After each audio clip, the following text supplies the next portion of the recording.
I was thrown out of my own son's funeral like I was an intruder. My daughter-in-law, Mira, didn't let me touch his coffin, didn't let me sit inside, and didn't let me say goodbye. She stood at the front of the chapel, eyes sharp as blades, and whispered, "You don't belong here," before signaling security. The guests, people who once celebrated birthdays at my home, looked away as if I had become invisible. My legs trembled, my heart cracked, and for a moment, I thought that humiliation was the end of my story. But grief is a strange thing. It either breaks you or wakes you, and as I sat in my car outside the funeral, hands shaking uncontrollably, I remembered a file my son once entrusted only to me. That night, with silent tears and burning determination, I made one phone call, the kind that rewrites destinies. My name is Elora Van Trell. I'm 64 years old, and today I walked into my son's funeral, feeling like my chest had been carved open. Every step toward the chapel felt heavier than the last, as if the world had shifted into slow motion. I clutched the small white rose the funeral staff gave me, hoping I could place it on my son's coffin before the ceremony began. The air smelled of lilies and cold stone, the kind of scent that clings to grief. People turned to look at me, and for a second, I thought they recognized my pain, but their eyes moved away too quickly. All I wanted was one peaceful moment with my boy, one final goodbye before the world moved on without him. Elora walked slowly toward the front of the room, her hands trembling as she reached the aisle where her son's coffin rested. But just as she stepped closer, Mira slid in front of her with a smile that didn't reach her eyes. Without a single word, she placed her hand on the coffin as if claiming ownership over the space, over the grief itself. "This area is for family only," Mira whispered sharply, loud enough for nearby guests to hear. Elora froze, stunned, her fingers tightening around the rose. She tried to explain, to speak, but the words didn't come. Instead, Mira tilted her head toward the ushers, and two men stepped closer. A suffocating dread filled Elora's chest. She realized she was being pushed out of her son's final moments. Elora's breath hitched as Mira turned toward the room and announced, "Please, give us space. Some people don't know when to stop making things about themselves." A few guests exchanged uncomfortable glances. Others stared at the floor, pretending nothing had happened. Elora felt heat rise in her cheeks, but not from anger, from humiliation, so sharp it made her vision blur. Mira stepped closer, her voice like ice. "Don't embarrass us today, Elora. You've done enough." The words sliced through the air, and murmurs began to ripple through the room. Elora's heart pounded violently, and she took a shaky step back, realizing this wasn't just cruelty, it was a deliberate performance. Mira wanted her broken in front of everyone. Before Elora could gather herself, Mira signaled the security staff. Two men approached, their expressions tight and uncomfortable, but their grip firm. "Ma'am, please come with us," one murmured, though his eyes revealed he wished he wasn't part of this. Elora's knees buckled as they took her by the arms. People she'd known for decades, neighbors, family friends, colleagues of her late son, all stared, but said nothing. The chapel doors swung open as she was escorted out, the cold air hitting her face like a slap. She turned back one last time, hoping someone would stand up for her, but all she saw were lowered heads. As the door shut behind her, the sound echoed like a final judgment. Standing outside, Elora pressed her hand to her chest, trying to steady her breathing. Through the small window and the chapel doors, she saw familiar faces turning away from her, pretending she wasn't there. People who once shared holidays at her home now wouldn't meet her eyes. It wasn't just Mira's cruelty, it was the crowd's silent approval that hurt the most. She realized that in that room, she wasn't a grieving mother, she was an inconvenience. Shame wrapped around her like a cold blanket, and yet, beneath it all, something else stirred, a quiet simmering resolve. If they wanted her gone, fine, but humiliation was not the end of her story, not today. Elora finally reached her car and collapsed into the driver's seat, gripping the steering wheel as tears streamed freely down her face. The chapel lights blurred through the windshield, turning into glowing shapes that reminded her of nights she'd spent watching her son sleep as a baby. How had life twisted into something this cruel? Her hands wouldn't stop trembling. Her heart felt heavy enough to crush her. For a long moment, she sat frozen, unable to turn the key. The rose she'd brought lay on the passenger seat, untouched, unwanted. That simple flower felt like a symbol of everything she had lost, not just her son, but her place, her dignity, her voice. As the tears finally slowed, Elora leaned back and closed her eyes. And that's when a memory surfaced, faint but sharp as a whisper.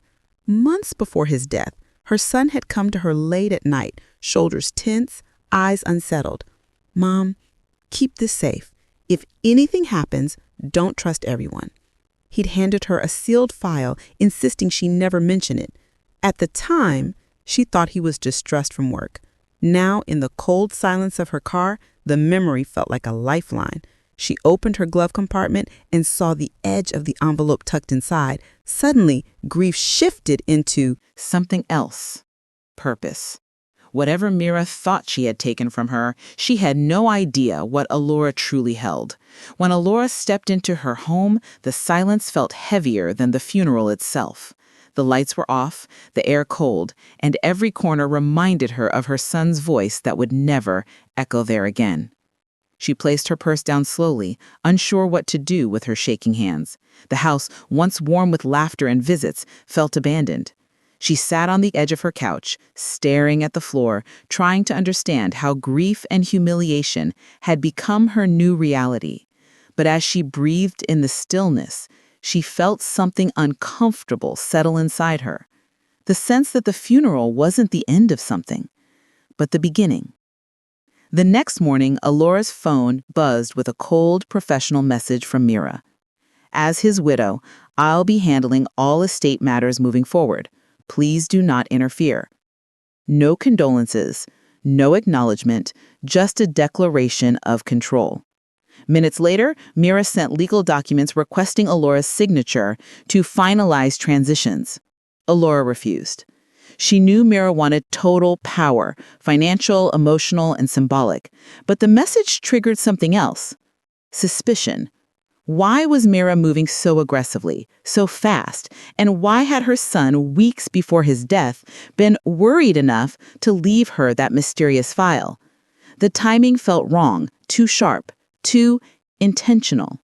By afternoon, the betrayal deepened. Family friends who once treated Elora like their own mother began echoing Mira's narrative. Calls came in, some pitying, some dismissive, all distant. "Mira is going through so much. Let her handle things," said another. Elora listened quietly, hearing the shift in loyalty, the subtle withdrawal of support.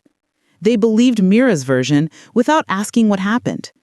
And Elora realized Mira wasn't just cruel. She was strategic. She had prepared for this, controlled the story, turned people. But Elora also understood something else. When a person works so hard to hide something, it's because there's something worth uncovering. Late that night, Elora sat in her dimly lit living room and pulled out the file from her glove compartment. The envelope was still sealed, untouched since the night her son gave it to her. She ran her fingers over his handwriting. A tremble she remembered clearly, a fear she ignored. Her heart pounded as she broke the seal. She didn't know what she expected. Maybe old contracts, maybe insurance papers. But the weight of the envelope told her it held something far more significant. She whispered a shaky apology to her son for waiting so long, then slowly emptied the contents onto the table. Inside were printed emails, financial spreadsheets, bank statements, and notes written in her son's handwriting. As Elora read, her breath caught. She saw transactions from her son's company to offshore accounts connected to Mira's last name. She saw urgent messages her son sent requesting audits, attempting to stop financial losses. There were also personal notes. "She's lying to everyone. Why won't she stop?" And the most chilling one, "If anything happens to me, Mom, check everything." Elora's hands shook violently. This wasn't stressful. This wasn't paranoia.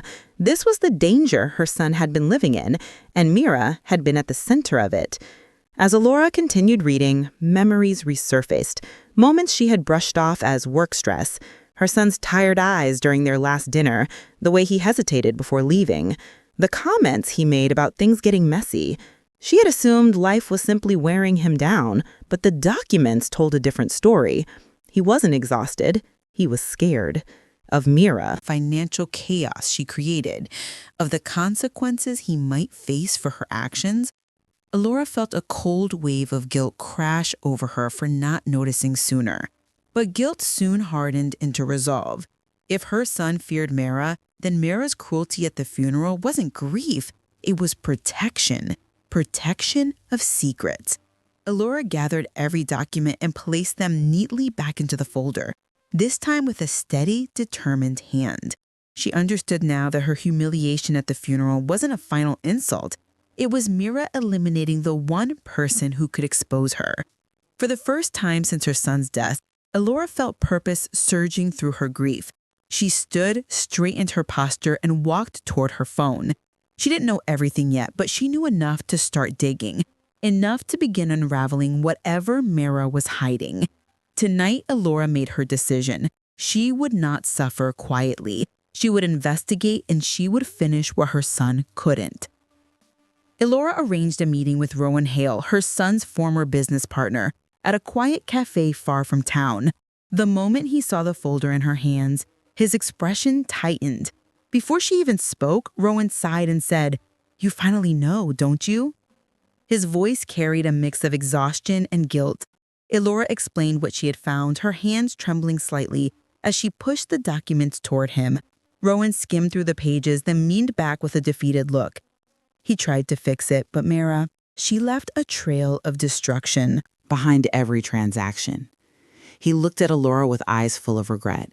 I warned him, but he said he couldn't leave her without things getting worse. Rowan slid a stack of digital statements toward Elora, his jaw clenched. These are the accounts your son tried to freeze, he explained. As she scrolled through them, her chest tightened. The numbers didn't lie. Misappropriated funds, disguised transfers, sudden withdrawals days before her son's death. Rowan confirmed what she feared. Mira had been funneling money for months, leaving the company exposed and her son responsible. He was planning to confront her, Rowan continued quietly. But she threatened him, said she'd ruin him publicly if he ever spoke. The revelation struck Elora like a blow. Mira wasn't just greedy, she was calculating, and her son had been trapped beneath her manipulative control. Back home, Elora spent hours cross-referencing Rowan's data with the documents in the file. The patterns were undeniable. Mira hadn't just taken money, she had built an entire shadow system of accounts tied to her maiden name. The deeper Elora dug, the more she found. Fake invoices, ghost suppliers, unauthorized loans. Her son had tried to stop it, but every attempt was overwritten by Mira's forged approvals. The realization hit hard.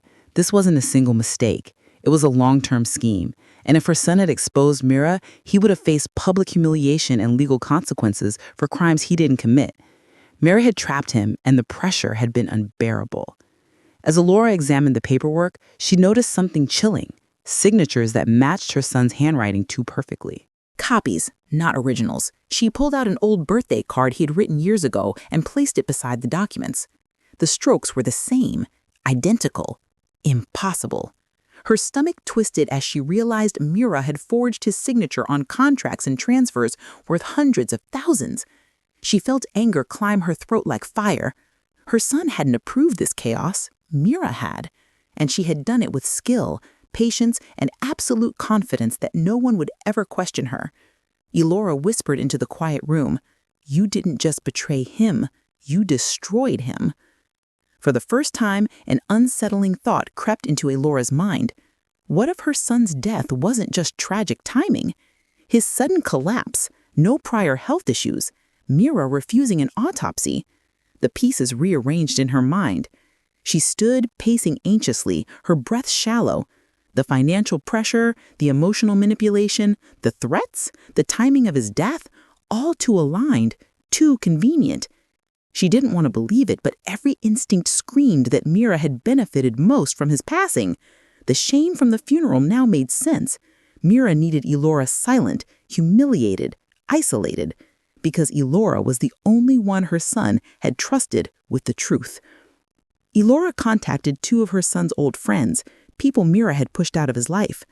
Both shared eerily similar stories. Mira isolating him, controlling his schedule, monitoring his communications.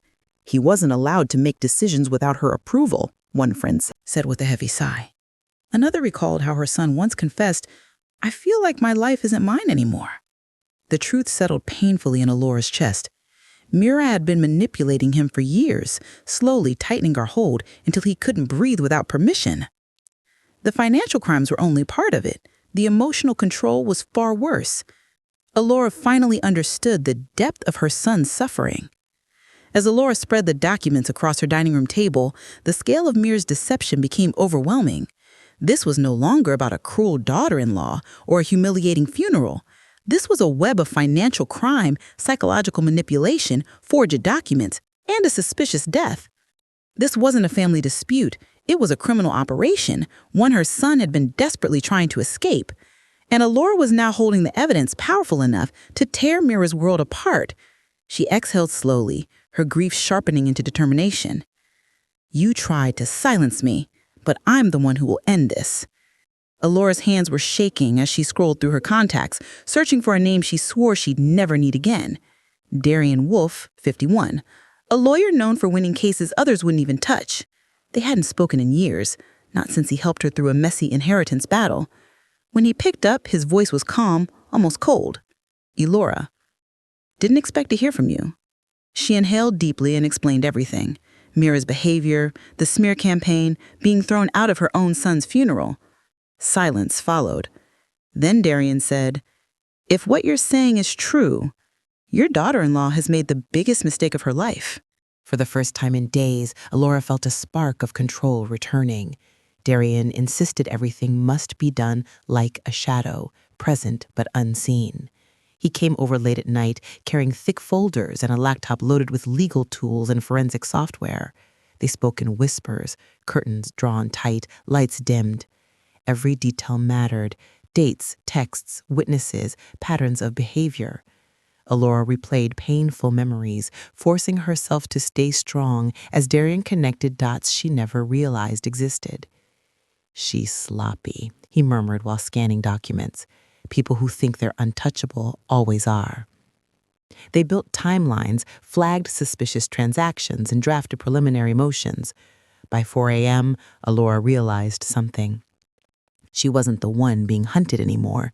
She was hunting. Mira's confidence began to crack the moment whispers snaked through the community. It started small, neighbors avoiding her, church ladies exchanging looks, someone anonymously posting online about a widow with secrets. Mira stormed into her living room pacing, calling people who suddenly weren't answering. Even her closest friends gave vague excuses to step away. She confronted her sister, who only replied, "Maybe people know more than you think." Mira's voice trembled the first time. She had built her reputation on perfection and control, and now the ground beneath her was shifting. She didn't know where the rumors started, but she felt something coming. Something big. Something she couldn't stop. At Darian's instruction, Elora logged into an old shared account she'd once held with her son for emergency family expenses. She hadn't touched it since his wedding because Mira insisted on handling finances herself. But the moment the statements loaded, Elora gasped. The numbers didn't make sense. Massive withdrawals, irregular transfers, payments to accounts with no names. "She used his emergency fund?" Elora whispered, shaken. Darian leaned over, adjusting his glasses. "This isn't sloppy. This is reckless." He printed everything, highlighting inconsistencies. They traced amounts that vanished months before her son's death, money Mira swore she never touched. Elora felt anger rise, not out of revenge, but out of betrayal so deep it left her breathless. Hours later, Darian froze mid-scroll. "Elora, come here, now." Her heart pounded as she moved beside him. On the screen was a wire transfer.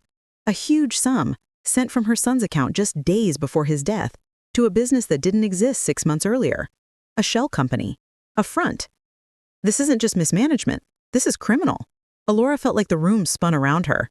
Her son had confronted Mira about their finances weeks before the wedding anniversary. Could this be connected? She clutched the back of a chair to steady herself. Darian exhaled sharply. "We have enough to bury her legally, and we're not done yet." Darian called in 2 colleagues he trusted. Leora Bain, 47, a forensic accountant, and Corbin Hale, 58, a retired prosecutor who still consulted on major cases. They arrived discreetly, entering through the back door. The living room transformed into a war room, documents spread across the table, timelines pinned to boards, encrypted drives being analyzed. Elora uncovered patterns in the shell company's transactions. Corbin identified signs of fraud, identity misuse, and unauthorized access. Every passing hour tightened the noose around Mira's actions. Elora watched quietly, stunned by how skillfully the team worked. This wasn't vengeance, it was justice sharpening its teeth. And Mira had no idea. At sunset, Darian slid a finalized file toward Elora. Everything is ready. One call will start the process. Freeze her accounts, notify authorities, open the investigation formally. Elora stared at her phone, fingers trembling. This wasn't anger anymore. This was the moment she chose to stop being silent. She dialed the number, her voice calm as she delivered the details, submitting the documents. On the other end, the officer said, "We'll proceed immediately." When she hung up, the house felt still, quiet in a way that felt powerful.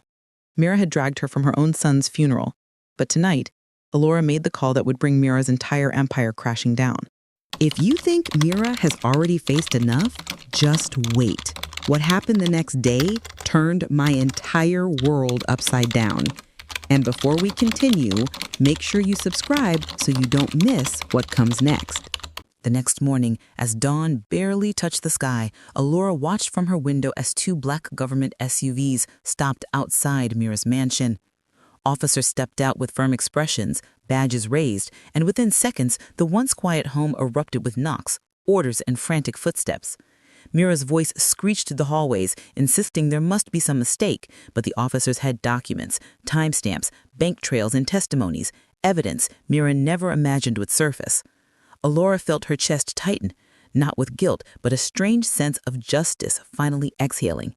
The very woman who humiliated her at her son's funeral was now facing the consequences she had escaped for years. The moment Mira realized the investigation was real, she panicked. She grabbed her handbag, stuffed cash inside, and sprinted through the back exit, her heels clapping desperately on the stone path. But as she reached the gate, two officers blocked her way, their expressions unmoved by her trembling pleas.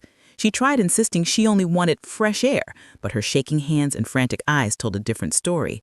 Within minutes, she was escorted back inside, her attempted escape recorded and added to the report.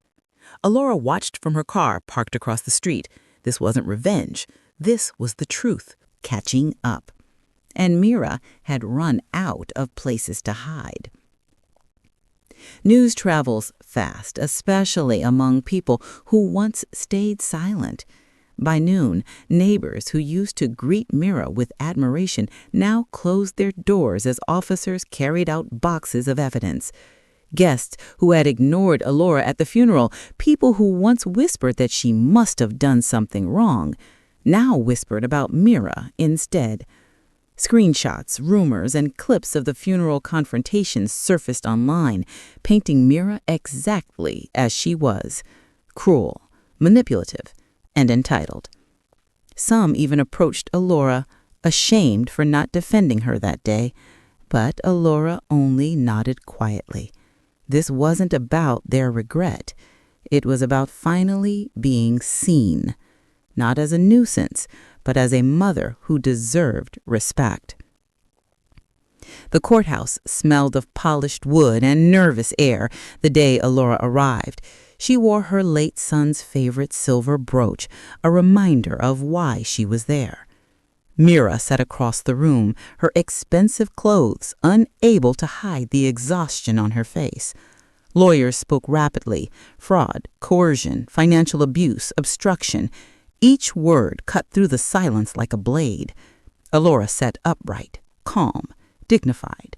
She answered the judge's questions clearly and respectfully, never raising her voice, never letting her pain spill over. Mira, on the other hand, shifted, stuttered, tried to blame others. But the more she spoke, the clearer her guilt became. Justice was no longer an idea. It was happening. During a brief recess, Mira approached Elora with shaking hands and wet eyes. The arrogance she once wore like perfume had evaporated. "Please, I wasn't thinking. I was grieving. I didn't mean to hurt you," she whispered, voice breaking. Elora studied her for a long, heavy moment. She remembered the funeral, the humiliation, the shouting, the way Mira looked at her like she was disposable. You didn't hurt me because you were grieving, Elora finally replied. You hurt me because you thought I was weak. Mira swallowed hard, waiting for forgiveness Elora would never give. No, Elora said softly. I'm done giving you chances. Mira looked shattered, but this time it wasn't Elora's burden to carry. With the court's approval, Elora took control of the last project her son Daniel had been working on, an educational charity he hoped would help struggling youth. Mira had nearly destroyed it with financial mismanagement, but Elora dedicated herself to rebuilding it in Daniel's honor. She met with his partners, reviewed every document, and made sure his name was represented with dignity and truth. At the public announcement, people applauded her strength. For the first time in months, Elora felt something warm in her chest. Not victory, not revenge, but the calm satisfaction of preserving the best parts of her son's memory. Daniel deserved a legacy untouched by selfishness. One quiet morning, Elora returned to Daniel's gravesite. No guards, no accusations, no interruptions, just silence. She placed fresh lilies beside his name and rested her hand on the cold stone. For the first time since his passing, she allowed herself to cry freely, without shame, without fear. I'm here, sweetheart, she whispered. I'm finally allowed to be here. The wind rustled through the trees as if answering her. She stayed until the sun rose fully, bathing the grave in soft light. As she stood up, she felt lighter, not healed, but finally unburdened. Daniel had been wronged, she had been wronged, but now both had been set right.